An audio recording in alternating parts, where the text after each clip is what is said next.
If you promise to skin and gut your own deer, If y'all help me, I'm not wearing gloves. If you wear gloves to skin a deer, I know that for a fact. That is a no.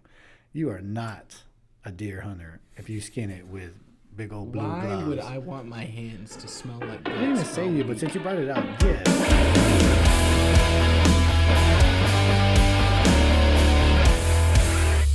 Right now. I didn't get invited. I've heard that you got kicked off of hunting trips before. Politely not invited back. I don't think that's the same as being kicked off. It's a little different. You got to have a lot more patience. I don't have a lot of patience. I just want to get out there and just start attacking something, shooting something. That's the way I live. But you have to wait. Don't you have to wait typically? I wasn't patient enough last time I went. First of all, you referenced a story earlier of accidentally discharging a firearm, so I want to hear that story. I definitely want to hear that. But before we get there on the hunting thing, it was a lot of fun. That was my first time hunting anything. I had a guy recently, when I did my show in North Carolina, the guy who connected me with them, spent a little bit of time with him out there, and he let me know that out there black bear hunting is a huge thing. So he said, anytime you want to come out, man, let's meet up, let's go hunt, would love to. And I was like, yeah, I haven't hunted at all, and bears can hunt me back, so I'll try the deer thing first. But I had a blast. I'd totally go bear hunting. That sounds super cool. I've had black bear chili. One of my guys went black bear hunting. Really? And that it was a very interesting taste to it. But I mean, with the seasonings, it was pretty good. It was really high in protein. They don't have much nutritional breakdown because I was like, I wonder what it was made. But it was the flavor. I think if it was made without the chili, I think it would just be too gamey for me. Was it you that said bear is like really greasy? Mm-hmm. I think that other too, because the chili didn't. I was talking to somebody today. Based on the broth they would put it on, they didn't have to use much because it's a very oily, just very high fat meat. I mean, you got to think about black bear and what they eat in their diets. But I mean, it was interesting to bears eat berries. Okay, the entire time I was growing up, I thought when bears went into hibernation, they like literally didn't do anything for months and they just slept. That's not true. No. Oh man, that's like totally not true at all. I bet you Miss McGraw probably taught us that in high school. He is so quick. But yeah, anyway, in hibernation they still come out and whatever. They just spend a lot more time in the cave. But like my entire time growing up, I thought they just slept for like months. Oh, you kind of just ruined it for me because I just thought that's what bears did. And I thought it was pretty cool because they show you videos and they're like looking up and like the sun's out and they're looking around like, man, I haven't woken up in 3 months. Yeah. Oh, well, no wonder Boo Boo shot Yogi Bear. He's faking it. They're fake bears. That's interesting. Okay, so you accidentally discharged a firearm recently. Well, what had happened was, so obviously if people can see that we're in a new studio, so in our last studio, I got there a little bit earlier. Dude, it was at my studio? No. Yes. Possibly. It can't be incriminated, but anyway, so I got there early, and obviously it's a little dark in that area, so you may recall, so a truck came around the corner, and I just see a truck blaring music, and then like, pop-pom, pop-pom, they were hitting the speed bumps, and I was like, what's going on? So I was already halfway out of my car, and then there was a bunch of guys in a truck, and they leaned out, and they said, hey, did your mama like bad boys? And then I was like, well. Is this the story you were telling to yourself earlier? Yeah, because I was walking out like remembering. And then I was like, for a second, I was like, well, I guess my mom likes bad boys. Me and my brother weren't that good growing up. I was like, kinda. But then they started kind of mumbling to me. So obviously I reached over to a protective tool that I have. And, yep, I need to go back to training. So I know it hit the concrete. Yeah, for sure. Did it go off in your car? No. When I reached over, I did. I got nervous. I ain't going to lie. And it went ding, ding, ding, ding. And then I heard the truck go, and then they were saying something, and they burnt off, and then you pulled up. And then you were like, what's going on? Me too. I remember that. And then I was like, hey. I said, you have a gun? And you're like, and I was like, okay, I need somebody here who knows how to properly handle firearms. Dude, I can't believe you didn't tell me about that. I thought you were joking the entire time. So we've really realized that my stories, they may seem far-fetched, but I just lived that life that I don't know why I get put in certain situations and so I have not carried it since then. I do not want to. Definitely need to take a class for sure. Yeah, it's been probably 4 years since I went and actually, but I mean, I started re-carrying I have a family protecting. I believe in your rights to bear arms. But I also believe the responsibility. Oh, there we go. Right to bear arms. I believe the responsibility relies on the gun owner, and I totally messed that up. And I take full responsibility because I would have felt. Would I have felt Do you bad not if I would keep hit your him? weapon on safe? I took it off safety when I turned to clock. Ding ding. See, you got to practice just flipping the safe and pulling the trigger. That should be your you keep it on safe. And then when you're ready to use it, you flip it and pull the trigger. You just make it one motion. Hey, I'll be the first to admit it was very, very responsible. Very responsible? Very irresponsible. Okay. Because I felt bad. What if you were driving from that end and then the bullet ricocheted and hit you? I'd be like, oh, I'm sorry, Mike. My bad. That would have been your reaction? Yeah. Sorry, man. It happens. Sorry. Happens. I was thinking that I was protecting both of us. At that moment, it just... Because I've had one or two instances where I've had to pull it out, and I don't know what this time, man. I just didn't trust those guys because the area. It's not that it's a bad area, but it was dark, and then from what they were saying, they were asking me if my mama likes bad boys. I don't know what's about to happen after that. So nearly every year, about 500 people die from unintentional firearm injuries. 500? Oh, that's not too bad. That's unacceptable. It was almost 501, Alex. No, unless it would have ricocheted and hit. It went in their direction. I'm surprised that. Well, I'm just lucky that he. Well, I don't know what was going to happen after that. Quite honestly, I did have a negligent discharge happen one time while cleaning a firearm. See, that makes me feel better. Thank you. And so, but it goes to show you why certain habits are built because accidents happen. So the whole keep the gun pointed at the ground thing, the reason nobody got hurt is because the gun was pointed at the ground where it was supposed to be. Right? I did that part. So, now, there were other safety measures that slipped, obviously, because a mistake happened, but it's building those habits so that if a mistake happens, which hopefully doesn't, then people are still safe. I had it pointed at the ground. When I came out to get out of the car, I had it pointed down, but and I know they always say don't put your finger on the trigger unless you know you're going to pull it, and that instant I didn't remember. Man, when it happened, it was after 3 really long work days working on barely any sleep, cleaning a weapon, and it was one of those I've gone through the same routine a million times of clear, pull back the bolt, release the bolt, pull the trigger, functions check thing. And I was just out of it. And I thought I cleared it, but I didn't clear it. And pulled the trigger, boom. So then all of a sudden when you're not expecting a gunshot, your ears are ringing and and then your heart's pumping because you're going, oh my goodness, I could have shot myself, but thankfully still pointed at the ground and all of those sorts of things and nobody's hurt. But that's happened to me once in my life and do not ever want to do that again. I had a long day. I was at the gym early on Monday. It was 8 o'clock. I was tired. I was hungry. Same thing. I just didn't look right. Then my hero came. I was so happy to see you. 'Cause I was like, Michael, you're like, what's wrong? I was like, nothing. But hey, my gun, blah, blah, blah. Yeah, I told you. I didn't believe you. What?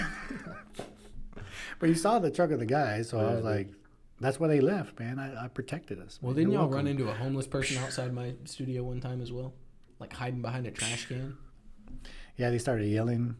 And at that time, I was like, well, I'm not going to do anything. I've already learned my lesson.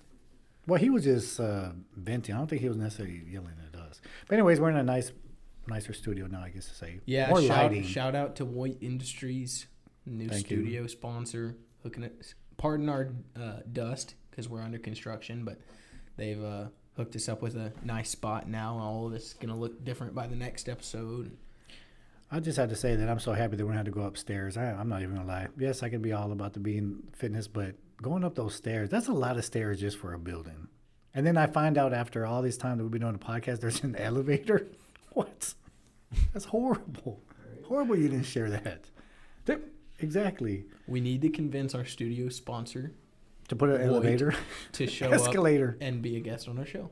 Oh, yeah. No, for That's sure. what we- Daniel, he would have a what lot we of need to do. experience to talk about. Very. Accidental gun discharges. No, I'm pretty sure he's smarter than me on that. But, hey, I'm learning. That's what we have to do. Have you ever had an accidental discharge in your life? Yeah, sure. That's pretty good. So the accidental discharge could be the same thing as maybe not aiming properly. Maybe I was aiming for him. Maybe I did do it on purpose. I think it happens to even the best of them. I mean, it's an accident, and so accidents happen. I know guys who cleaned firearms. They were cleaning it, and they thought they unloaded it out of the chamber, the round out of the chamber, and they're cleaning their gun, and they just went and shot through their hand. I mean, just accidents. Yeah, that's what I was afraid of. Well, remember, That's the good habits that, and that's what I was trying to explain to my wife, because she went on this hunting trip as well, and I was trying to convince her to go with me to the range for weeks and weeks and weeks and weeks leading up, because she's fired handguns and never a rifle. And I was trying to tell her, like, it's habits. You don't want to be aiming at the deer and going, okay, what are my shooting fundamentals? You want all of that to be natural. So spend time doing it, have good established habits. And then the first time she ever shot a rifle was at a deer. So she missed several. She did end up getting one because we were practicing, just dry firing and whatever during the day before our hunts and that sort of thing. And she started to get the hang of it. what's dry firing? Just unloaded. Oh. So, functions check, kind of idea. So we had an AR-10 set up on one side of the room and a little quarter basically set up on the other side.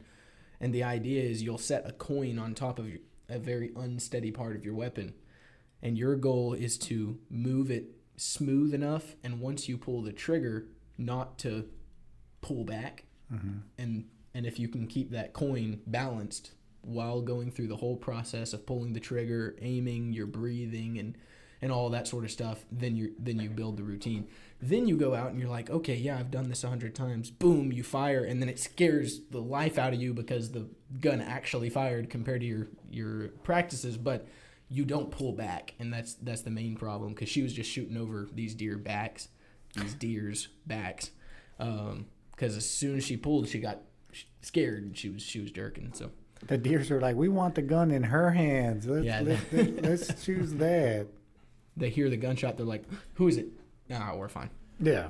Did you know in the United States there are about 6 million deer that die each year to hunting? That's not as bad as either. I thought it would be a It's little more. 200,000 tons of protein. Oh, I mean, yeah, but I mean, it's a pretty popular sport. So I mean, I would. I just thought But think about what would happen to the population if we didn't hunt. Yeah. There Right. would just be deer everywhere. So Texas Parks and Wildlife, they estimate hunters harvest between 430,000 to 500,000 white-tailed deer annually. God. I was 100,000th of that almost. Of the deer. Texas is number one in the country for harvesting whitetail. So is that just the breed that's here? So like because I just showed him a picture of a deer that was not too far from him. Just a just, whitetail. So, because you think about all the deers that I actually see on the side of the roads, because there's a lot in this area, especially now with they're doing all the construction. That's the crazy thing I see is how many deers are. One, whenever they get hit, it's like they always end up in the ditch. So it's like they're like, oh, get hit by a car, and they're like, I gotta make it to the ditch, and then they die there. I think that's pretty respectful for them. That's what I was saying. You ever seen the deer in the middle First of the of road? all, the plural of deer is deer. Deer. Deers? Not Did I say deers? Yes. Several times. Deers. But deer, they are a class act. Yeah. Have you ever seen deer in the middle of the road? Yes. Not very often, I guarantee you. I have like 5 But it's not pictures on my because phone. they're instinctively saying, let me go die in a ditch. They're trying 'cause to run you're- away that's 'cause from you're- danger. Let me No. be respectful for them hitting me and die over there. Hey, It's look, not if that's the way I want to think about how deer think, then let me think that. I think they're loving animals. I love deer. you also think Christopher Columbus came over and invented Thanksgiving. Miss McGraw did. She actually invented deer. She told me. Deers were actually created in a lab at High School for Law Enforcement and Criminal Justice in the science lab. So you better thank her because you're the one that goes hunting. So you guys It's gonna a take me next really, time? really good thing that you train athletes. I think Yeah. that's a great career. Yeah, for that's why I'm not going into history. So you guys gonna take me next time we go deer hunting? I promise I'll have a little bit more patience. Maybe I didn't have as much patience back there because I think it would be a lot. If you promise to skin and gut your own deer, If y'all help me, I'm not wearing Oh, yeah, gloves. I'll help If you wear gloves to skin a deer, I know that for a fact. That is a no. You are not a deer hunter if you skin it with big old blue why gloves. would I want my hands to smell like guts? I didn't even for say a you, but week? since you brought it out, yes. Because that was the first thing I saw on the video. I was like, I've seen enough people skin deer and I've seen it in person. Guts are not known to smell good, Oh, well, I'm assuming so. and I would like for my hands not to soak that in. I mean, it goes away after. I heard it goes away after a while. I had I guess No. I somehow tore one of those gloves the first time, and so my left hand was just covered in blood. My right hand was clean, and I'm telling you, I couldn't get that smell out for like 2 days. Well, the first time that I saw it happen in person, I mean, my first question was, they said, you have gloves? They're like, oh, we're not supposed to use gloves. But if you want, they have, those little rubber gloves. I was like, no, I'm thinking more of like those construction big, like I don't want to feel nothing. Like even with those rubber gloves, That you can would still not feel. keep any blood off of you, though. No, I'm talking about like legit construction gloves, not not no like Okay, the but gloves you that's wear. still like No, that's not like gonna the keep anything leather off of ones? you. Yeah. Why? So I don't want to have no feeling of it. I don't want to, because even with those rubber You gloves, have you to can. feel it though. If you can't feel what you're doing, and I know this from personal experience, if you can't feel what you're doing, it's 10 times harder. So like it was super cold outside, and I had not been wearing gloves, so my fingers were like purple. And then I start skinning this frozen deer that we left there overnight in 20-degree weather or whatever.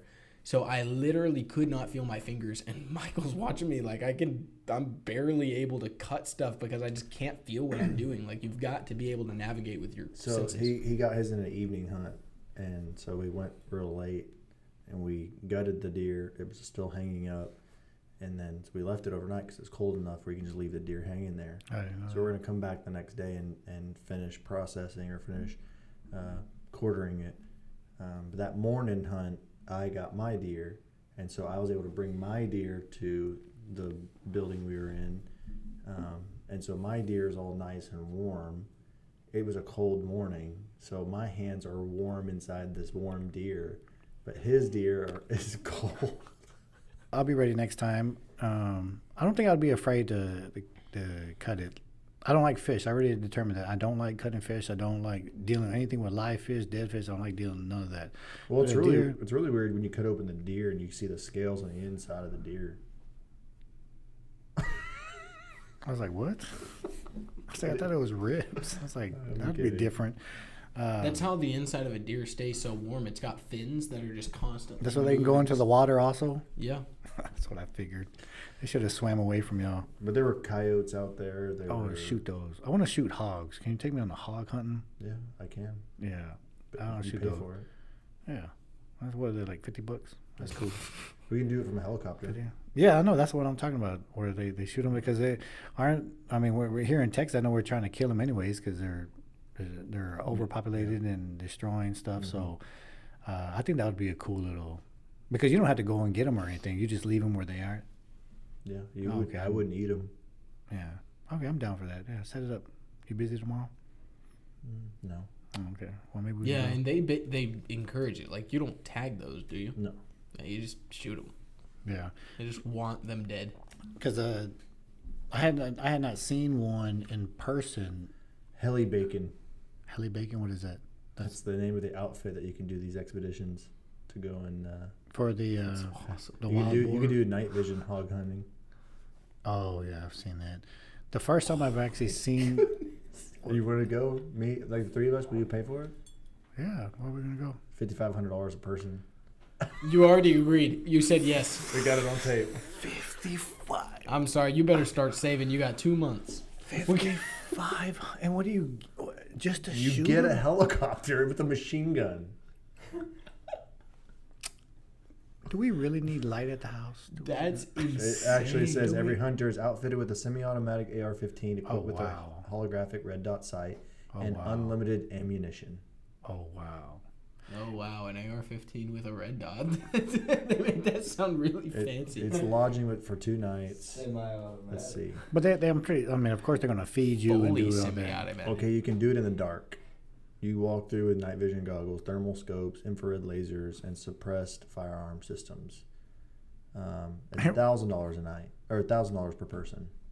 Would it be the one night where like none of the wild boars are running around? Like, I want to shoot something. That's crazy though. Crazy of the fact of what it does, or crazy of the fact of how much they charge? I'm confused. It's crazy the fact that people do that. Yes. Helicopter hog hunting. That's some super American stuff right there. Yeah. That is awesome. There's a rapper that I follow on Instagram, and he posted it that he did the exact same thing, and it was a guided trip, and he was on a helicopter, just like shooting them down. So I know they do it, but also because we have a lot of clients that are from like the Livingston, Dayton area, and there's a lot that's out there. And that was the first time I ever came across an actual wild boar, like actually seen it on the street. It was the first time I'd ever seen one, and those things are huge and disgusting looking. So were you ever like outdoorsy growing up? Yeah. Did you do a lot of camping and stuff like that? Yeah, and then I came to the city and I lost it all. I mean, that's why I was mentioning earlier that I actually lived out in Oklahoma. We would fish all the time, go shoot squirrels, had squirrel soup. We would run out to the lake, go jump in there, we would pick up crawfish, any critters or animals. Well, yeah, this is what amazes me is I've known Alex for 4 years now, and there's so much of his life I do not know about. Like just this morning, I said I've never hunted in my life until this, unless you count like hunting squirrels as a kid. And he's like, "Oh yeah, squirrel soup is good." I'm like, "What?" He's like, "Yeah, I lived in Oklahoma. I fished and I ate squirrels." I'm like, "What?" Our neighbor, old boy Bob. Give a shout out to old boy Bob. We've had extensive conversations about where you come from and your life, and you just skip entire sections. You're like, "Yeah, I grew up in El Paso, came to Houston." How many places did you live between El Paso and Houston? Oh, we've lived a lot. We lived in Phoenix. We lived in Broken Arrow. We lived in Glen Rose, where they have the dinosaur park. If everybody comes, you should go check it out. We lived in Where? What is Glen Rose. It's actually the That's real where life. Jurassic Park is? Yeah, the real life. We actually lived like 5 minutes from there. That's what we did. Like every weekend, just go there and look at dinosaurs, look for fossils. That was actually pretty cool because you go on the lake and then you would be able to see where they actually had the footprint still engraved. So that was pretty cool. They moved down to the valley with James's family down in Harlingen for a little bit. San Antonio. I just can't believe you lived in Oklahoma. Oklahoma, yeah, Broken Arrow, Oklahoma.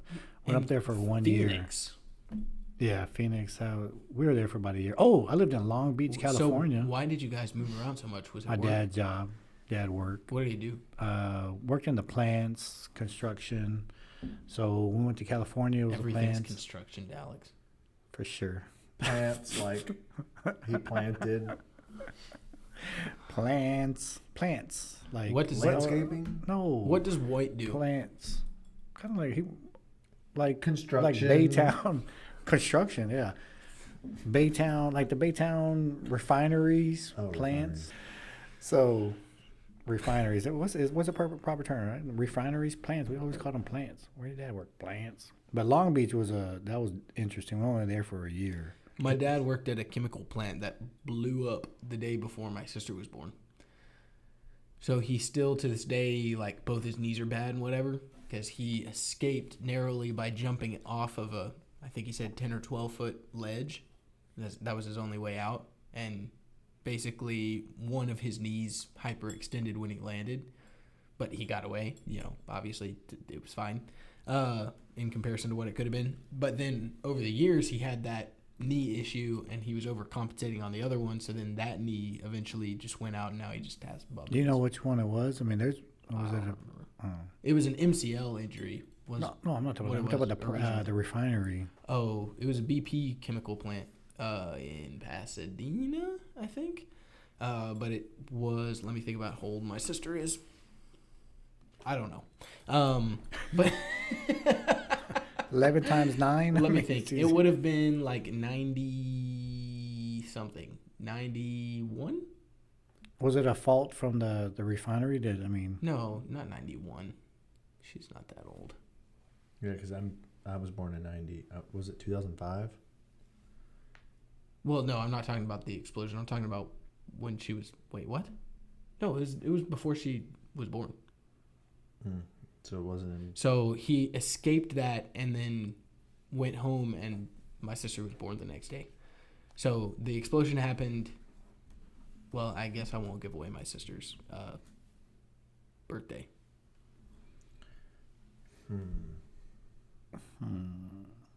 So was it Scary stuff, though. Was it the refinery's fault? Did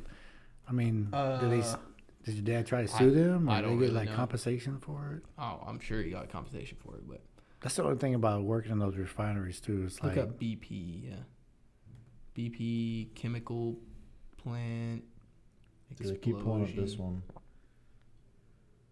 Yeah, it was definitely not that. It would have been in the 90s. How much younger is she than you? I would calculate it for you, but math, nah, not really messing with that. Yeah, please don't. I don't know. You'd be like, she's 11. Hold on, she I'm was texting 11, her. I'm 9. You don't know when your sister's Dude, birthday? I'm one of 9. There's no way I'm gonna remember everybody's birthdays. That is like pretty true. I know her birthday, but I don't remember what year she was I born. want to say she was born like 95. Oh yeah, what are we talking? We're not talking about your. No, is she older? What's his name? Spouse? Is he? I'm not trying to say his name. That's who you're talking to? That's who I'm talking about. Yeah, Oh, she's like 34. She's not older than me. she's not there. How old are you? 33. You look a lot older. I thought you were older. I thought you were 38. No, she definitely looks younger than you. She definitely looks younger than you. So No, yeah, I wonder if it's online. I don't know. Oh. No, never mind. Yeah, because it was BP. yeah, because there's been But a lot- anyway, my dad had these huge pictures, but these pictures of this huge explosion and whatever from that day. It was pretty crazy looking. I mean, over the last probably like 20 years, I'd be curious to see. There's been some major ones that's been kind of scary. 92. Are you sure it was BP? Mm-hmm.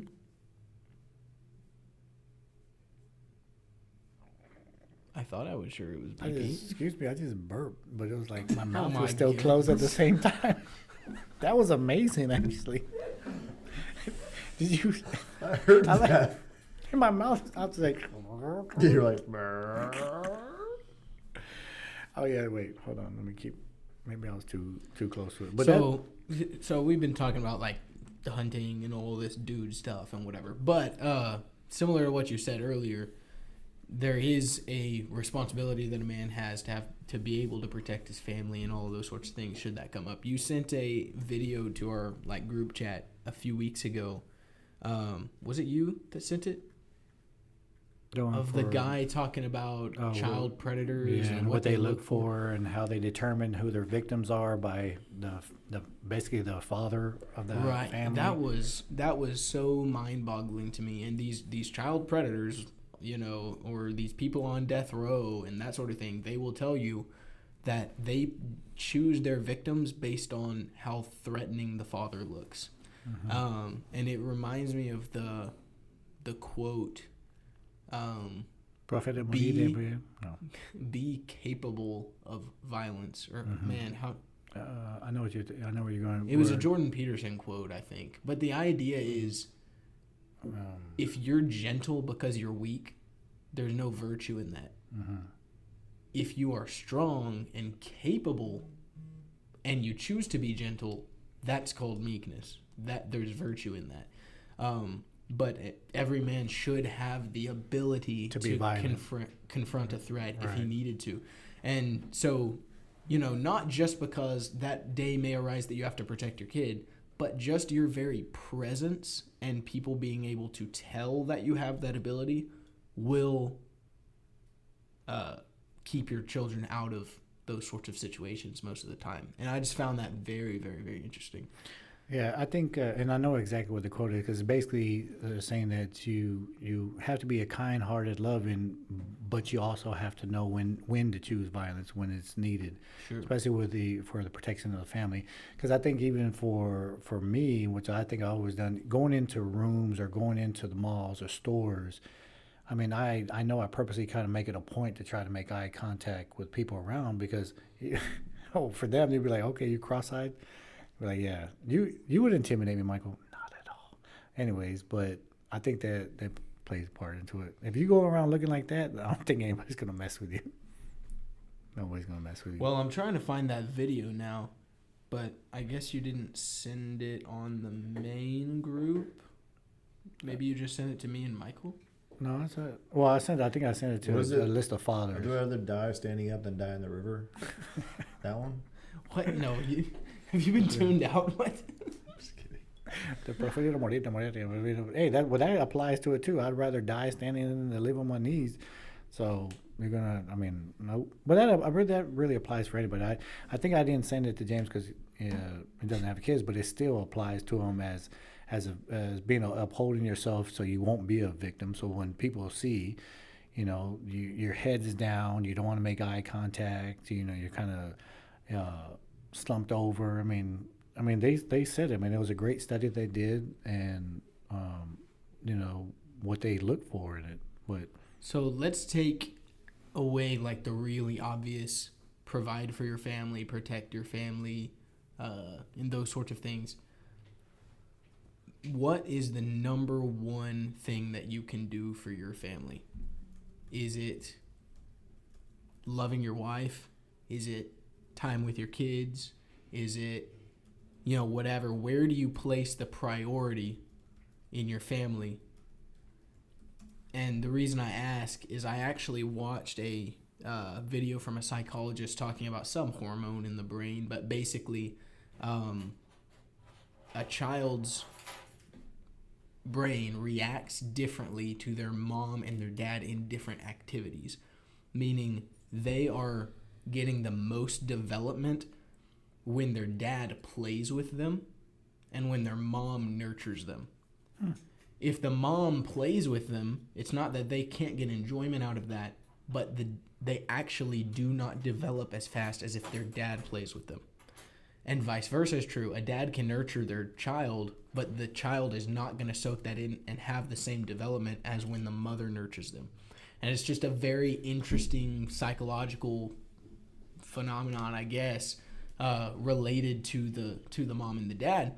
And then they went even further to talk about, from a father's perspective, when a child sees a father loving their mother, it does more for them than actual direct nurturing from the father to the children.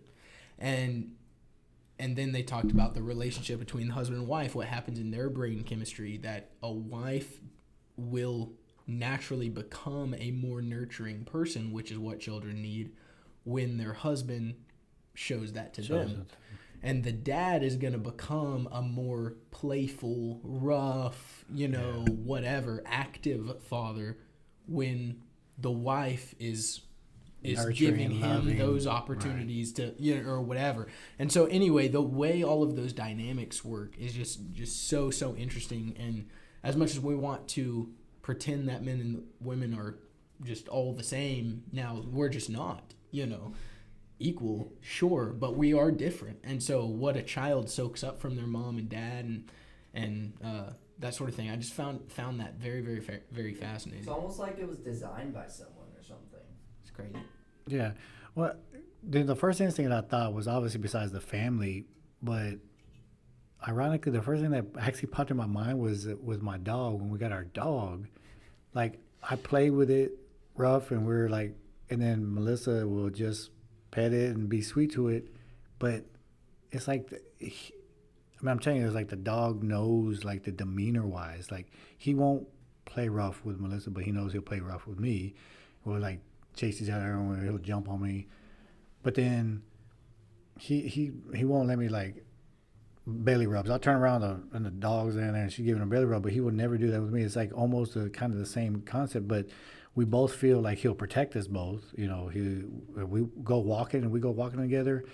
I mean, you can just sense that he's protecting him. Like, I kind of think it is the same thing with the children. What you're saying is because the way they grow and the way the brain works, because it's going to be different with a daughter and a son, and how, you know, the daughter sees how their father's treating their mother, and then the same thing with the son. You know, like you said, the act of play, it's a little bit different. You know, the nurturing, of course, you know, the father is going to show nurturing love to a son, but I mean, that's a Right, and to be clear, mothers and fathers should both play Do with their both. children and nurture Right. their children, but the ratio may just look different because the child gets the most out of the interaction in different ways with a mom and a dad. which is why it's no surprise that even studies show that kids that come from a two-person household, you know, statistically are more inclined to do better in life. I mean, that's facts. So because they can have the balance of both, or as Right. opposed to even, you know, but it's important that you have that both, because you can still come from a two-parent household and have a father who's not active, not involved, doesn't do anything. A mom's trying to do it, then the kids will come out different. I mean, Well, that's and just, sorry, we have Michael hasn't talked this whole time, but think about the damage that you're doing to a kid. Honestly, because I've seen this, where a couple does not get along, and the father gets home from work, and the first thing he does is he runs and he plays with the kids, but he pays no attention to his wife. Mm-hmm. Sure, the kids are gonna enjoy that playtime growing up, but as they grow up, what's gonna do for them in their future They're gonna relationships? see that they're doing that. Because your spouse is not a priority, you know. And I'm not saying this is always the case, but typically speaking, mothers spend more time with their children just in general, Right. because of some of the responsibilities that come with fatherhood and all those sorts of things. So where is my priority? Is it nurturing the person who is going to be there to nurture my kids all week, or is it to run and have playtime with the kids and neglect her, which chemically makes it harder for her to then go and nurture my children that she's with all week, you know?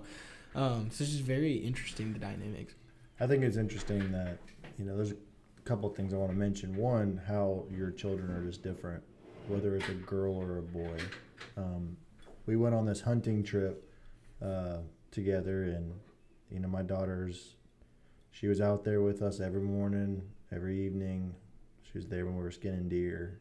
You know, she's 5 years old, and she's getting that experience, but she's also playing in the dirt, and she's also collecting rocks. And To being a kid. Yeah, she's being a kid. And then he mentioned, he's like, man, you are so patient with the whole rock thing. You know, because I'm telling you, everywhere we go, she's in the ground, she's picking up rocks. She's in the street, she's picking up rocks. We're going to the church, she's picking up rocks. Like, she just loves rocks. Her grandmother, her Oma, loves rocks. And it's something that she does. And he's like, man, you're so patient with that. I don't know that I would, you know, whatever. Yeah, that would drive me crazy. I was like, put the rocks down. I was like, yeah, but this is my oldest, and she's a girl.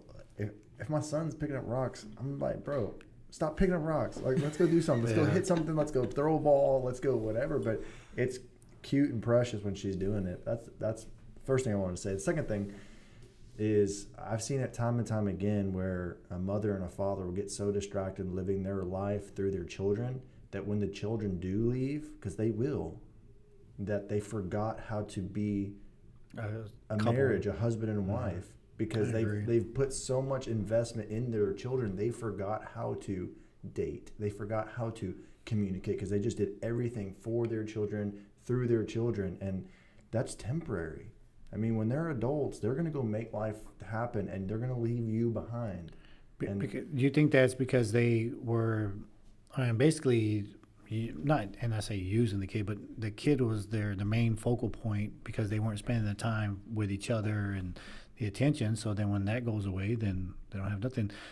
Because, I mean, I know over the last 15 years here, I mean, I deal with kids that go away to college and their parents are, I mean, they're all about it. And I used to think, oh man, these are really, really good parents. They're supportive, they're caring, they're helping them chase their dream, they're getting into college.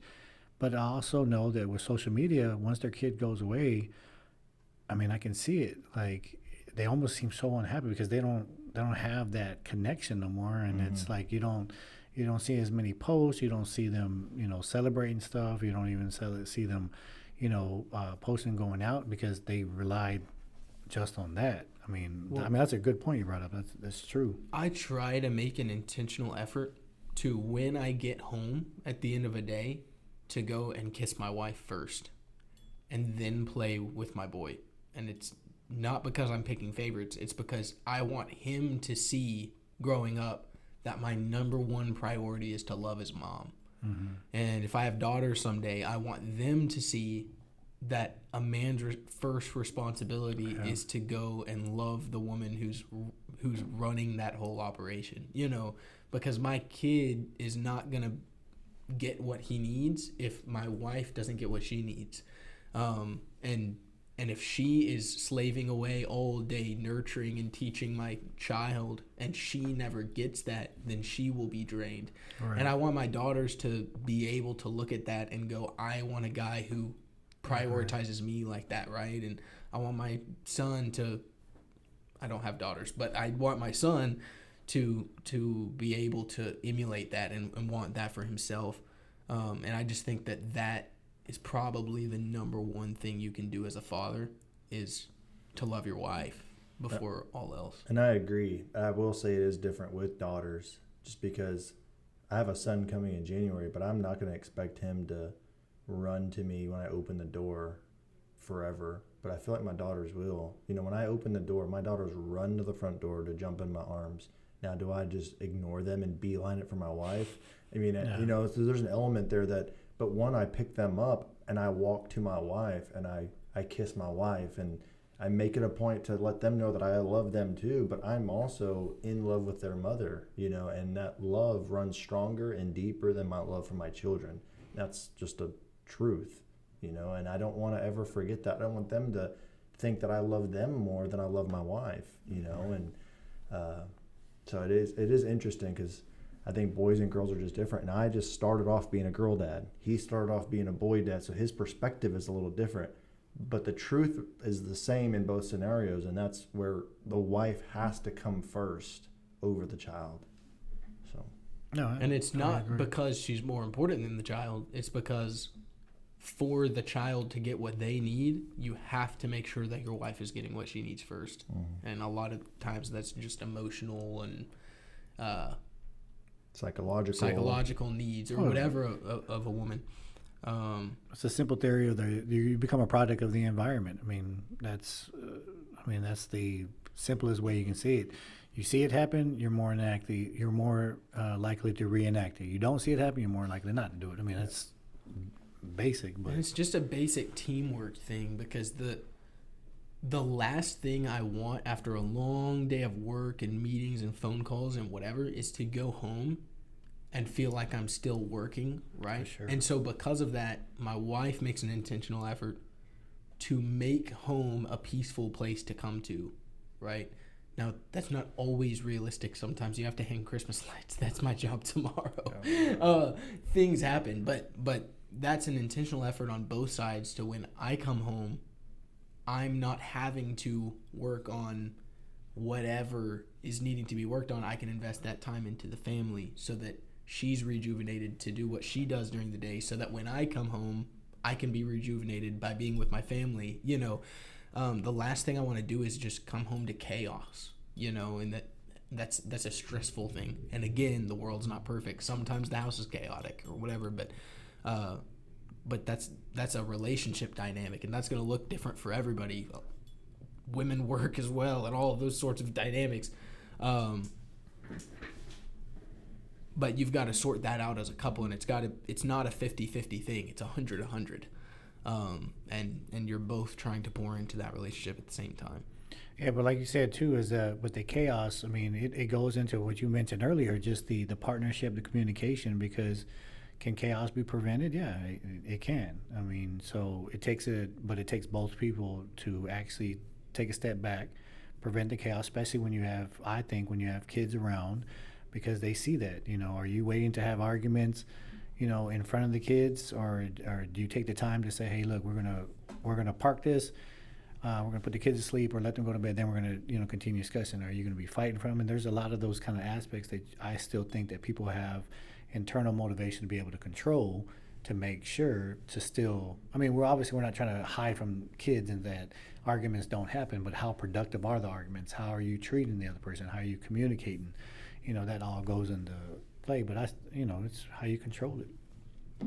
What is something that you know you need to be better about and you haven't put much focus to it, but what is something My patience in your marriage? What is something you could do for your wife that you could improve that you are willing to share? I'll share. My patience, I'm not patient at all. If I ask for something, I want it like right then and there. If I'm trying to do something and I need help or I have no patience. I have no patience. We determined we can't go grocery shopping together because I have no patience. Do you think that's because you're so patient in your everyday life of people working out and training people? You think so? You have that so much. Dude, he just psychoanalyzed me the other day too. It's crazy. He gets in people's heads. Man, you just don't know. It's not that, and it's not a bad thing, but training, and if you want to do it the right way, it's hard. And yeah, patience. So then when I leave from here, from doing it, 10, 12 hours a day, you're just tired of being patient. Yeah. Man, thank you, Michael. Man, why am I saving my money to my therapist, dude? I'll meet you here on Tuesdays at 7 o'clock. I'm going to fire my therapist. No, and that's why I went to therapy for, because I don't have patience. We just talked about the deer hunting. Like, I'm a very, on the go. I need this done here. I want it done happen. I want to, I don't like waiting. And I didn't know how much that affects it from the business into actually being married and actually having a productive, happy marriage is definitely trying to learn how am I trying to act and how am I working on it. It's taking the time to give myself a few minutes and relax, because even it happened on Sunday. We prep meals and Melissa helps me, and I needed to be by the sink. And I go, hey, coming through, I'm by the sink. And she was washing dishes for me. She goes, hold on. I go, no, I don't. I said, hold on, move. And she moved. She goes, you're so impatient. And I was like, well, and then I stepped and I was like, man, I felt horrible about it because she's there helping me, doing me a favor, and I'm still being demanding. But it's all, I'm not a paced person. Sorry, I need your help next Sunday. Not for I need your help. But I'm learning, I'm trying. So stepping back and then trying to give myself at least 2 to 3 minutes to be like, all right, just relax. Hey, you're coming to church with us on Sunday. Oh, no, that's what I'm saying. That's your day they're going to... I thought it was last Sunday. My alarm was going off that I was going to go. He's like, we're going hunting. And I was like, but is Jonathan going to be back for church? He's like, he's not speaking. I'm like, oh, I had it on my calendar. No, I look forward to seeing I gave you the wrong date at first. I'm going to be patient and be like this. I'm like, hurry up, Jonathan. You're taking too long. We were out in the Panhandle. We visited a local church out there. It was a good time. But so to answer the question, thoughtfulness. I don't know if either of you have noticed, I am not a thoughtful person. Not at all. Nope. In maybe the ways that women would think of thoughtfulness, at least, I guess. Or men. Pretty sure thoughtfulness is pretty much could be considered all across the board. You don't want me to write you love letters. That would be no problem at all. Just respond to texts. For sure. No, there's things that I absolutely know that my wife wants that I just don't think of until she said it. And she's already told me before. She likes flowers. She likes handwritten notes. I've gotten her flowers maybe twice this year. And I've written one letter to her since I got back from basic training 2.5 years ago. So it's... And it was please, hey, baby, can you make sure there's milk in the fridge? It was a grocery list. Yeah, the same. You should do that. It was a to-do list. I know you like handwritten notes, so here's the chores that we need to get done this week.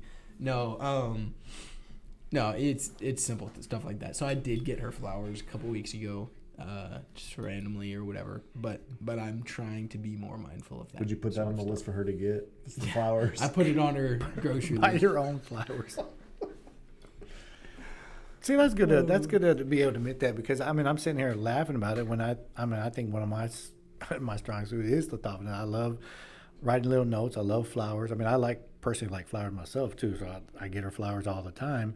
But then I'm like laughing at you, but I'm like, I'm impatient because if I can't find the flowers that I want, I get mad and I don't leave it. Yeah. I think I'm pretty thoughtful. Just, I went to Nigeria and I wrote notes around the house. Like I wrote on the mirror and where she gets ready, and I just wrote a little message there and stuff like that. That is pretty sweet. Just do stuff like that. But so what do you got to work on then? You're not perfect. nothing. Yeah. No, I would say that, when my wife and I were dating, I pursued her. And I think after you get married, the pursuit slows down. You kind of just expect it to always just be there and expect that love and that spark and spontaneity and all those things to just continue. And I think you just both get focused on... Complacent. You get complacent. You just focus on just being with each other, that you just forget what that was, and you just forget to pursue each other. And I think that's one thing that I lack, is still pursuing my wife. I mean, I know she's always there. She's my ride or die. She's the one who's going to be there through the thick and thin, but I've just stopped pursuing her. I know she's there, and I don't want her to feel like she's not worth it or whatever. And so I need to do a better job of exalting her in my life, and that part of that's dating her. I need to go take her out. I need to do that. She wants that, and so I think that would be the thing for me, is just to continue to pursue my wife.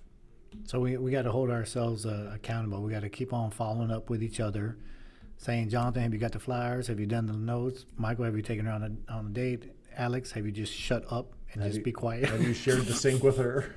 Yeah. Get out there. I need the sink. James, that's why we need another sink. Are you still lonely? He's still learning. I think it's a great lesson for him. He's picking up on the things. So, because he's going to combine all of our weaknesses and work on them, and then all of our strengths. He's going to have all of them. He's going to forget the birthday, never buy him flowers, and be impatient. He's going to be the greatest man ever. Those my are wife would never let me forget her birthday. That would never happen. Just your sisters. I mean, I probably wouldn't forget her birthday either. I That's a more significant date I did. than Michael's birthday. We were standing outside talking. I can't tell you either one of your birthdays. I was standing outside playing pickleball in the cul-de-sac, and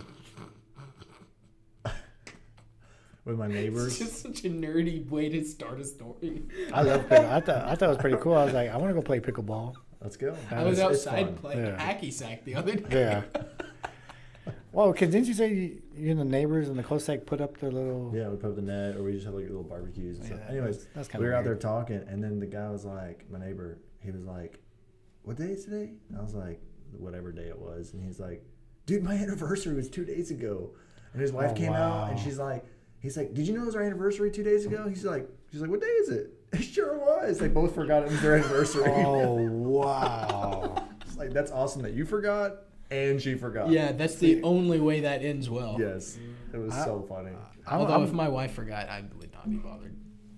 We're still married either way. It doesn't make a difference to me. Mine recently passed, and I know for a fact that...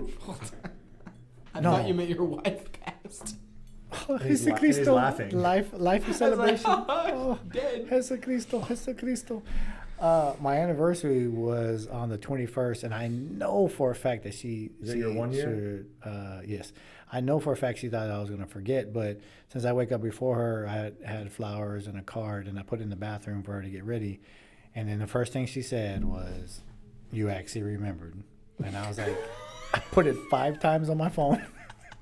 You should have been like you should have waited like a day and be like, I'm working on my patience. Yeah. You wish her happy anniversary the next day. Well, my first thing, I was like, yes, of course I remember. But then I had to go back. But I was like, man, I think it's coming up. And I know she was waiting for her to remind me, like, hey, you know what today is? Yeah. What did she do for you for anniversary? She got me a gift and a card, but she wanted to see if I was going to remember first. See, why the mind games, though? Like, why can't you just help me remember? That's what I'm saying. Hey, I totally agree with you on that. Totally. Like the night before, good night, tomorrow when we wake up, it's our anniversary. I'm going to be like, I know. H-E-B Target pickup. Hey, babe, can you pick this up for me at the store? Yeah. Surprise. Yeah. You order groceries through like the grocery delivery, and you just add flowers to it. Yeah.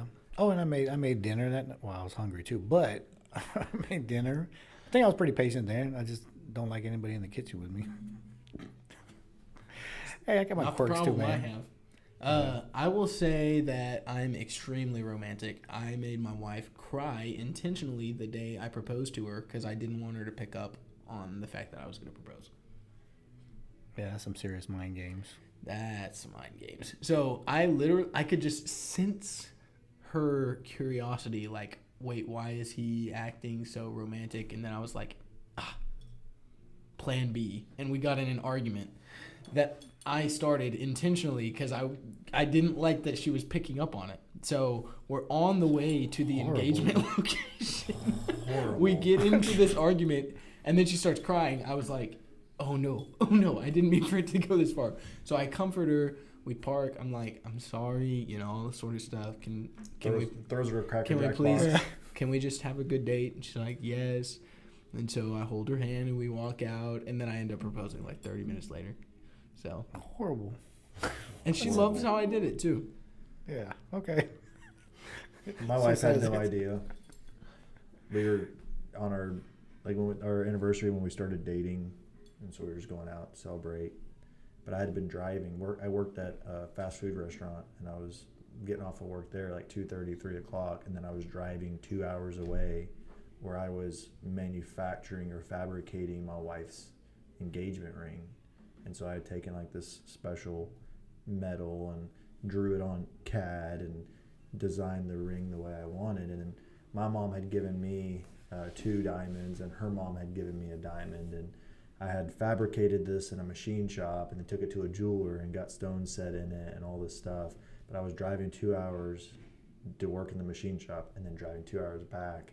And she was like, where are you? We're not hanging out and all this stuff. She was getting kind of upset that I wasn't, I was spending a lot of money in fuel and not, hanging out with her or whatever for weeks. So it sounds like it's been a trend. You need to do better. What?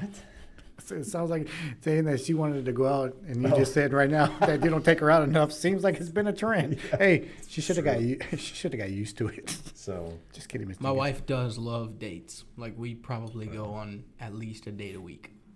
I will say that's something I've. Yeah, we go on car rides once a week or so. We ride together. Enjoy our time together in the car. We go to restaurants. We go to Whataburger and go to the drive-thru. We're gonna work on that. We're gonna work on that for you, Michael. We really enjoy movie dates, but sometimes you are looking up the movies and you're just like, ugh. We should do that. We should plan the other person's date night. Like, we planned Alex's date night, and he has to go take his wife to go do X, Y, and Z, and then report back to us. I don't know if I trust you. I mean, that's not. You talking about you make the dates for me and I make the dates for you? Yeah. Oh. Within reason. I mean, we're not being. Yeah. Hey, but you can't tell your wife. The helicopter shooting the hawks. Yeah. Could you imagine me and Melissa up there? We were scheduling that for you, but you're paying for it. Yeah. You show up and they're like, okay, your payment due is. You're like, this isn't prepaid? Yeah. No, it's not the fact. Sorry, babe, we're going home. Yeah, Melissa would be like, we're doing what? We're about to go shoot some hogs off a helicopter. That would be definitely not going to happen. Chicharrones? Yeah. Oh, yeah, that's how it would definitely be. What are we going to get after that? No, I thought you were going to mention that we should all do a triple date. We should all plan a triple date. So we'll help you. That sounds like a terrible idea. No, it's not a terrible idea. We pick up flowers. Went on a double date one time. Yeah. See, I pick up flowers for everybody because they'll solve your problem. You're taking your wife out, we solve your problem. If we go to a restaurant that has a long wait, we're working on my patient's problem because I am that person. I'll be like, excuse me, we've been here 2 minutes. Why aren't any tables ready? Yeah. So we can do that. Purposely pick a restaurant where you know there's a long wait time because you're going to see me just start getting really frustrated. I'm good with this plan, but we need like a practice round with just the 3 of us first. And I'm not buying anybody flowers. That's kind of messed up because I was like, I know. He's buying the flowers. Yeah, I mean, I would get you. I wouldn't get you guys a rose tea or anything like that. I'd probably get you like sunflowers. I mean, that's kind of like half manly. I mean, I like flowers. Man, flowers are really comforting. You got to take some more time to appreciate flowers. Have you seen the video of the guy that goes around and gives men flowers? Yeah, I'm waiting. Have you seen that? Nope. It's a guy that just randomly hands a bouquet of flowers to men and whatever and leaves a note. And then, from a distance, you're getting the reactions and stuff. And basically it says, I know that most men don't get their flowers until their funeral, and I want to change that. And he just goes around and just hands out flowers. And I'm like, love the sentiment. I would be so weirded out if you gave me flowers, though. I don't care what note you left with it. Not at all. I'll take them. Not at all. I'll take them. Love flowers. But, man, there are some dudes that just, broke down. Yeah. Just cried. And you're going, dude, this guy probably hasn't had anybody do anything even remotely close to an act of kindness, for him. And who knows how long. Who knows when he had his last hug or somebody told him they love him and he just breaks down, I'm going to get you some blue bonnets. You seem like a blue bonnet kind of guy. I'm going to get you some Buy blue Michael bonnets. a cactus. Oh, yeah, definitely, because you're definitely prickly and kind of stale and dry. But that's a good thing, though. We need that in this world. My friend bought me a cactus one time for my birthday. I had it for years, and I was trying to hammer something into my wall, and it fell off a shelf, and just instinctually I went to grab it and just screamed, and I dropped the thing. I just had needles all over. Well, probably the fact that since you left all those holes in the other place, I'm pretty sure that's how your drilling and hammering was. So, Examples of manly flowers include roses, nope. dahlias, Dahlia, that's what I was trying to think orchids, of. Orchids? succulents. Succulents. Love succulents. Are succulents flowers? What? Yeah. What's a plant? I think it's a plant. They're easy to maintain. You don't have But to it water says them as much. flowers that are traditionally associated with masculine aesthetics. Aloe vera. Succulents. Yeah, aloe vera. I guess succulents do Yeah. flower, though. Yeah. Sometimes. Yeah, some of them. Some of them. What is the most masculine flower? You want to read that list? You just look at a super feminine looking picture. It's like, but the red. Daisies. What flower symbolizes masculinity? Yellow rose. No, I don't know. The Sweet William. Is that what it's called? Sweet William? I'm going to Sweet look for it. William. I'm going to buy me some. But if you guys want to give me some, I take some too.